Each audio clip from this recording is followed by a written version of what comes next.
Most people do not actually think. They react, conform, and recycle what they have heard. True thought is rare, and when it appears, it disrupts. It unsettles people not because it is violent or chaotic, but because it is precise. It sees what others are unwilling to see. And in the teachings of Carl Jung, this kind of clarity is not an intellectual feat. It is a psychological transformation. It is what happens when a person confronts the unconscious, integrates the shadow, and breaks free from collective illusions. Carl Jung believed that the human psyche was not something to be conquered through logic alone. The conscious mind, or ego, plays a small role in the full spectrum of who we are. Beneath the surface lies the unconscious, an enormous, mysterious realm filled with fears, symbols, suppressed memories, and unmet needs. Most people live disconnected from this part of themselves. They live in reaction to it, without realizing it is there. Their beliefs are not their own. Their judgments are inherited. Their opinions are formed by emotional wounds disguised as certainty. To think clearly is to undo this. It is to strip away the internal noise, not by silencing the world, but by understanding your own internal distortions. What you believe, you must question. What you fear, you must name. What you avoid, you must approach. This is not a surface-level exercise in critical thinking. It is a descent into the psyche, one that forces you to meet the parts of yourself you have long tried to ignore. Jung called this work shadow integration, and without it, he warned, we remain trapped in illusion. When someone begins to do this inner work, their clarity becomes visible. They do not speak in cliches. They do not respond from emotion alone. They see through manipulation, through social pressure, through ideological noise. They are not easily swayed. And for people who are used to swimming in confusion, this kind of presence can feel intimidating. There is nothing chaotic about it, but it challenges others. It reflects their own avoidance. It pushes against the collective fog in which most people feel safe, and that is why it scares them. Clarity is lonely. When you begin to think clearly, you stop fitting in with people who avoid depth. You begin to see how often others speak without understanding what they are really saying. You notice how frequently conversations are rituals of validation rather than inquiries for truth. Jung observed that true individuals are often seen as outsiders, not because they reject others, but because they refuse to abandon themselves. In a world that rewards conformity, thinking clearly is not just difficult, it is radical. The reason this kind of clarity is so rare is because it requires inner silence, not just the absence of noise, but the absence of constant mental distraction. Most people avoid being alone with their thoughts because their thoughts are not actually theirs. They are a looping stream of unresolved emotion, social programming, and fear. Thinking clearly requires pausing all of that. It means becoming comfortable in the void where no one is telling you what to believe.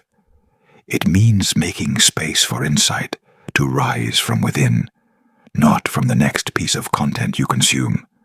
In Jung's view, the unconscious does not speak in words. It speaks in images, in patterns, in dreams. And if you cannot be still, you cannot listen. That stillness is what allows you to make connections others miss. It is where clarity emerges, not from effort, but from depth. This clarity is not only intellectual, it is intuitive. It allows you to sense what is beneath the surface, to feel the invisible dynamics in relationships, conversations, even systems. People feel this when you are around them. They may not be able to name it, but they sense it, and that sense either draws them in or pushes them away. Most people are not afraid of your intelligence. They are afraid of what your clarity reveals about them. When you no longer play the games of passive agreement, when you stop nodding at what you do not believe, when you speak directly, people notice.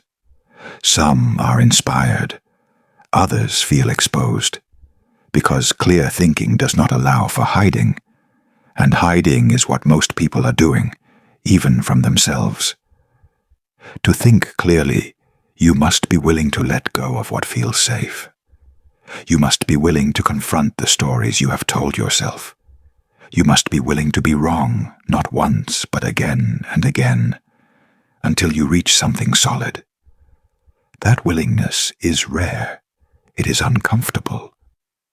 But it is also the doorway to transformation. Jung believed that true clarity was not about having answers. It was about aligning with truth, even when the truth is hard, ugly, or inconvenient.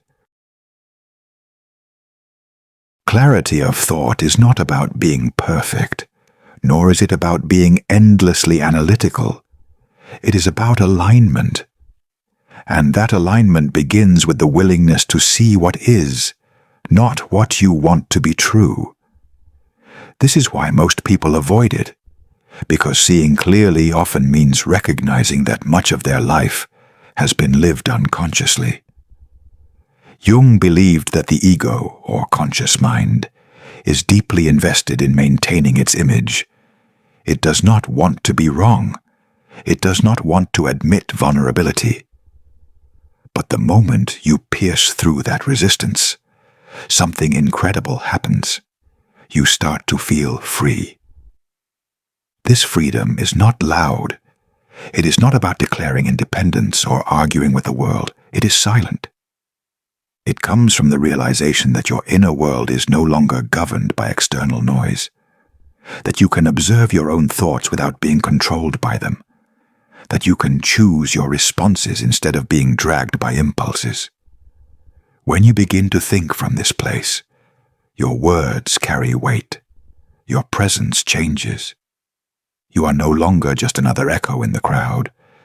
You are a signal, and people can feel that. But there is a cost to this freedom. It is not something people talk about often, but it matters. The cost is isolation. When you start seeing through the patterns that others accept as normal, you may find yourself in fewer conversations. You may become quieter, not because you have less to say, but because fewer people are truly listening. Jung called this the path of individuation, the process of becoming who you truly are, rather than who the world told you to be. It is a lonely path, but it is also the only path toward real integrity. Thinking clearly does not mean thinking coldly. It does not make you less human, it makes you more. Because as you strip away delusion, you become more compassionate. You stop judging others for being asleep, because you remember when you were too. You stop trying to control outcomes, because you see the futility in forcing things that are not aligned. You begin to trust the deeper rhythm of life, not the one dictated by trends or expectations, but the one that emerges from deep self-awareness. This is why Jung placed such emphasis on symbols, archetypes, and the language of the unconscious. He understood that clarity does not only live in logic, it lives in myth, in metaphor, in the parts of us that cannot be explained but must be felt. When you think clearly, you do not abandon emotion, you integrate it. You allow it to inform you without overwhelming you. And in that balance you become dangerous, not because you intend harm, but because your clarity disrupts illusions that others are not ready to give up. Clarity, at its core, is disruptive. It calls things by their real name. It sees through manipulation, charm, status, and performance. It sees the hungry child behind the arrogant man. It sees the wounded heart behind the overconfident persona. It is not fooled by appearances, and that is terrifying to people who have spent their lives hiding behind masks. When you carry this kind of insight, people may avoid you, not because you are unkind, but because you reflect back the truth they are not yet ready to face. But that is the role of the clear thinker, not to convince, not to convert, but to see, to remain grounded in truth even when it is inconvenient, to refuse the easy path of going along with the crowd, to speak with precision when others are speaking to impress. Jung believed that when a person begins to embody this level of clarity, they become what he called whole, not perfect, not flawless, but integrated. Their shadow is not hidden, it is understood. Their unconscious is not ignored, it is listened to. They are no longer split into parts. And from that wholeness comes presence. Presence is one of the most misunderstood traits in modern culture. People often mistake it for charisma, charm, or confidence. But true presence is much quieter. It is the ability to remain fully yourself in any room. It is the refusal to shrink or perform. It is the calm that comes from knowing you do not need to prove anything. And that calm, that grounded clarity, unsettles people who rely on chaos to feel powerful. It removes their control. It changes the dynamic. This is why thinking clearly scares people. It disrupts the emotional scaffolding they have built to survive. It challenges the narratives they use to justify their behavior. It forces them to look in the mirror, and not everyone is ready for that. But your job is not to wait for others to be ready. Your job is to see clearly anyway, to think clearly anyway, to live from that place regardless of how it is received. Because clarity is not something you get from the world, it is something you give to it. And once you have seen clearly, you cannot go back. The fog may return, the noise may tempt you, but something in you has changed. Once you begin to think with clarity, you notice that most arguments are not about truth. They are about comfort. People defend their beliefs not because those beliefs are grounded in reality, but because they are familiar, safe, and emotionally satisfying. Carl Jung understood this deeply. He saw how the human mind often clings to illusion not out of malice but out of fear. The truth is not always easy. It often threatens the foundations people have built their identities on. But clarity requires that you become more loyal to truth than to your own comfort. To think clearly means you are willing to see the ways you have lied to yourself. You are willing to examine the roles you play, the narratives you repeat, and the unconscious motives behind your decisions. Jung did not see the psyche as something linear or mechanical. He saw it as symbolic and layered. That means truth is not always obvious. It is often hidden behind the symbols in your life, the emotions you cannot explain, the patterns you repeat without knowing why. Thinking clearly is not about avoiding these things. It is about turning toward them and asking what they are trying to reveal.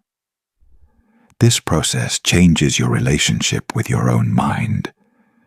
Most people assume their thoughts are facts. They do not question the inner voice that narrates their life. But when you develop clarity, you begin to see that this voice is often just a collection of old programming. It is a mixture of parental expectations, childhood wounds, cultural conditioning, and unresolved fears. Jung taught that individuation, the process of becoming fully yourself, requires peeling away these layers until what remains is not borrowed, but real, not inherited, but chosen. You stop reacting to people's projections. You start noticing when someone is speaking to you not as yourself, but as a stand-in for their unresolved issues. You begin to see which emotions are truly yours and which ones you absorbed from others. This is a powerful form of psychological hygiene. It allows you to move through the world without being pulled in 100 different directions. And it allows you to see others more clearly, not as threats, not as saviors, but as mirrors. This mirror effect is another reason clarity unsettles people. When you refuse to engage in the expected emotional games, when you do not get defensive, when you do not take things personally, when you do not seek approval, you interrupt the normal scripts people run in social settings. Many people only feel secure in relationships where emotional chaos is normalized. When you show up with calm observation and honest speech, it highlights the instability in others. And because few people are willing to look at that instability within themselves, they see you as the problem. But clarity is not about making others comfortable. It is about standing in reality, even when reality is hard. This does not mean becoming harsh or cold. On the contrary, clarity allows for deeper compassion.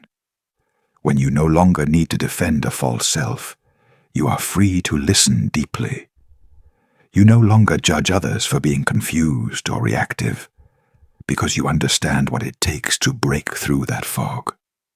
You see the pain behind the performance. You see the fear beneath the anger, and you can respond with both strength and softness without losing your ground. The irony is that the clearer you become, the fewer words you need. Your presence says more than explanations ever could. People feel when you are not seeking validation. They feel when your words are not attempts to control, but reflections of your inner alignment. This changes the energy of every room you enter. It is not dominance, it is coherence. And coherence is rare in a world that feeds on distraction and disconnection. This inner coherence is built in silence, not in the absence of sound, but in the ability to sit with yourself and observe without flinching. Jung often pointed to dreams, myths, and inner symbolism as tools for accessing this deeper awareness. These are not just curiosities, they are messages from the unconscious. And if you learn to interpret them, you begin to navigate your life not from external rules, but from inner wisdom. That wisdom does not shout, it whispers, and it only speaks when you are quiet enough to hear it. As this clarity deepens, your life begins to change in ways that are both subtle and profound. You stop needing to prove your intelligence. You stop chasing the next insight. You stop looking for someone else to confirm what you already know. You begin to trust the quiet knowing that lives in your bones. That knowing cannot be argued with, because it does not come from thought alone.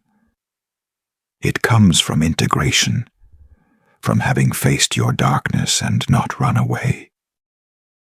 Jung warned that without this integration, people become possessed by the very things they avoid.